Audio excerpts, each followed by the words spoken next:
Welcome to the FibroScan. Today's topic, fatty liver disease. What is it? What you need to know about it? What can you actually do about it through diet?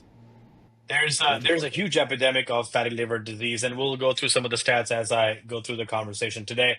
And most people that are diagnosed with it, they usually had no idea that they had it till they got diagnosed. And today's conversation is here to bring clarity and what can be done about it, as I mentioned a little bit ago. So joining me today is Andy Santis, a registered dietitian and author who's known for making nutrition both science-backed and simple. And I'm so excited about the conversation today because fatty liver disease, again, is one of those topics that not a lot of people pay attention to, but it has a lot of ramifications to the overall health. Andy's passionate about gut health, liver health, and helping people navigate diet changes without guilt or confusion, which again is very critical. Andy, welcome to the podcast. Thanks so much for having me, Sandeep. I'm very much looking forward to going through these topics with you, talking about fatty liver, what it means, what we can do about it. It's been my primary area of passion and focus for the last several years, which then built upon some other foundations, which will come out today's conversation. But I'm happy to be here.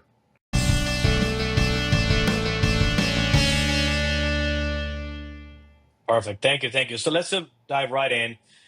What is fatty liver disease? I mean, it sounds disgusting. It sounds scary, but I'd love to hear the technical definition or how you explain it to the people that might not know about it.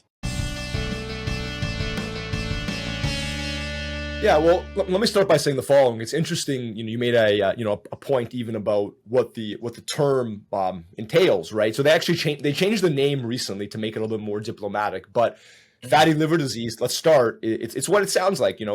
Small amounts of fat start to infiltrate liver cells, and over time, if that's not resolved or intervention is not done, it can become increasingly problematic. It can cause damage to the liver, inflammation. It can increase your risk of other bad things happening, in part because it's very much like an early warning sign, right?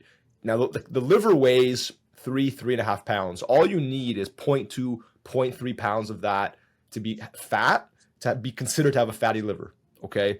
Now, I'll just make a brief commentary about the terminology. So there's a new term that researchers and scientists are using called metabolic associated steatotic liver disease. So it's very much a mouthful. The reason why it came about is actually directly related to the idea that the fatty liver might be overly stigmatizing, let's say, for the general public. So good intentions. I think it's a bit overly technical, and it doesn't really change too much of what's actually going on. It just adds a little bit of criteria like, this person has to have low HDL or high triglycerides or too much inflammation. But the reality is a lot of people with fatty liver are going to have those things anyway.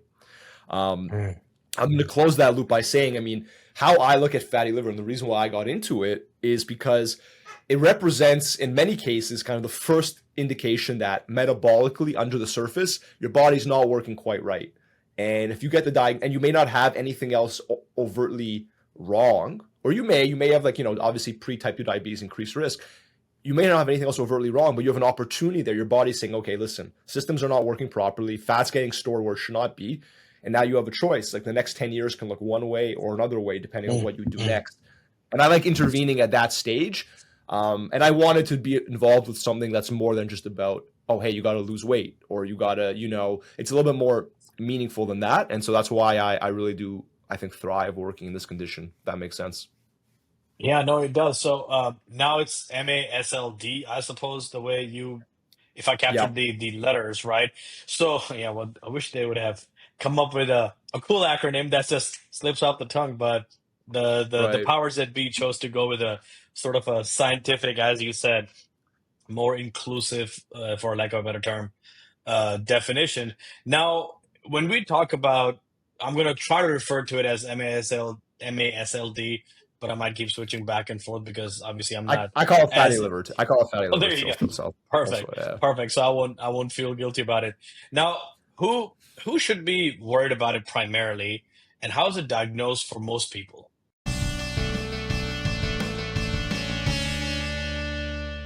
Yeah, well, it's a good question. I mean, the big one of the big tie-ins for fatty liver that increases risk is insulin resistance.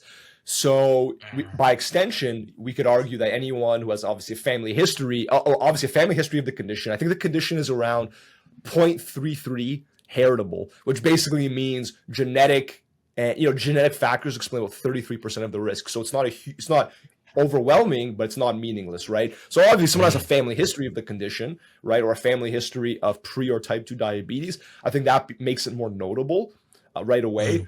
There are a few genetic factors involved. So if individuals are getting certain genetic tests, like they would be informed by their doctor if that was the case, that, hey, you have this gene that increases the likelihood that you have fatty liver. And maybe in those cases, an individual could have a little bit more liver fat than normal without any other issues. So maybe they might not get diagnosed with the new criteria, right? So there's nuance there. But I mean, generally, in terms of how you would get diagnosed, well, you may have some blood work that is indicating, for example, liver enzymes are out of range, or you have blood sugar or insulin resistance markers out of range, triglycerides out of range, and then your doctor decides to maybe do an ultrasound or a more advanced scan, and then from there, that imaging is pretty fundamental to make that observation that, hey, okay, we're seeing more fat than there should be on the liver. Now, and there's also very predictive blood work. Like, for example, if someone has high triglycerides and low HDL, there's a good chance that they got some fat buildup on the liver, right? Yeah. So there's imaging, there's predictive blood work, and there's everything in between. Got it. And so obviously the prevalence of the disease is just getting more and more. I mean, I was looking at some of the Yeah. stats, and it's one of those. What's interesting is just kind of like diabetes, which is what, obviously our company Heald focuses on primarily. But what we're noticing is that no amount of money that's spent in the research, no amount of money that's spent in the marketing, all these things that have happened over the last 15, 20, 30 years, none of them have been able to contain or minimize. As the population grows, as we get more advanced, as we have access to more food and more education about it, yet the numbers keep growing. And what I'm curious about is when you look at fatty liver disease, is the prevalence in younger adults going up? And if so, can it be reversed at a point where as they get older, regardless of gender, it is sustainable? I guess it's reversed back to the original state, if you will, for lack of a better term.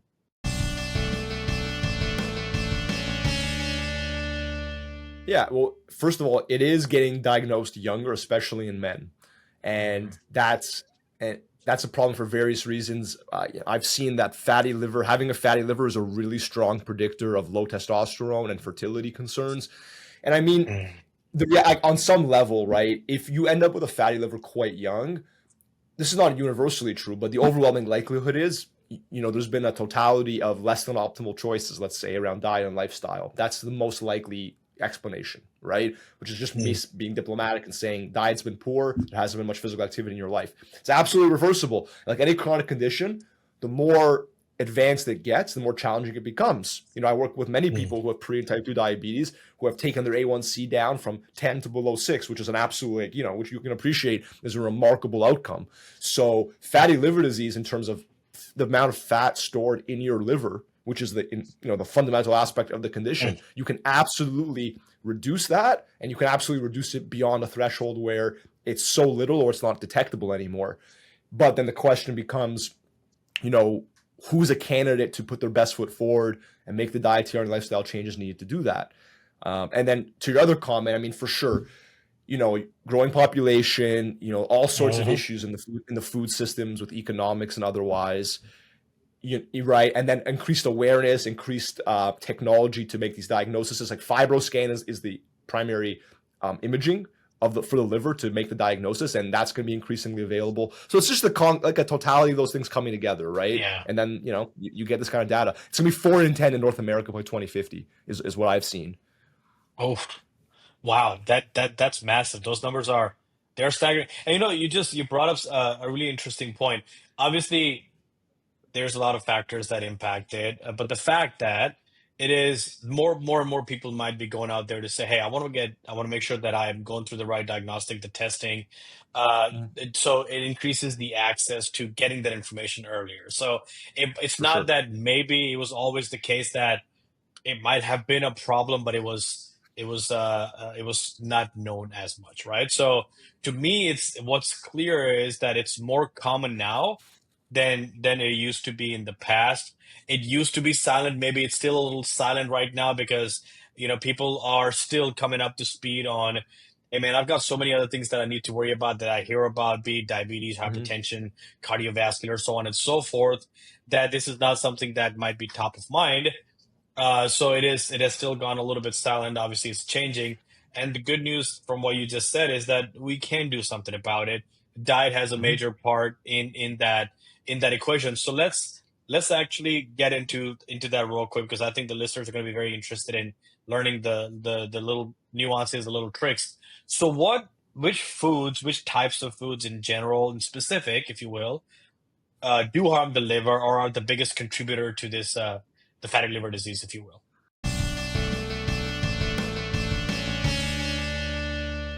Yeah, so I would say that the things you want to be aware of, really, I mean, the cliche is going to be, sugar sweetened beverages, right? Like the pops, the sodas of the world.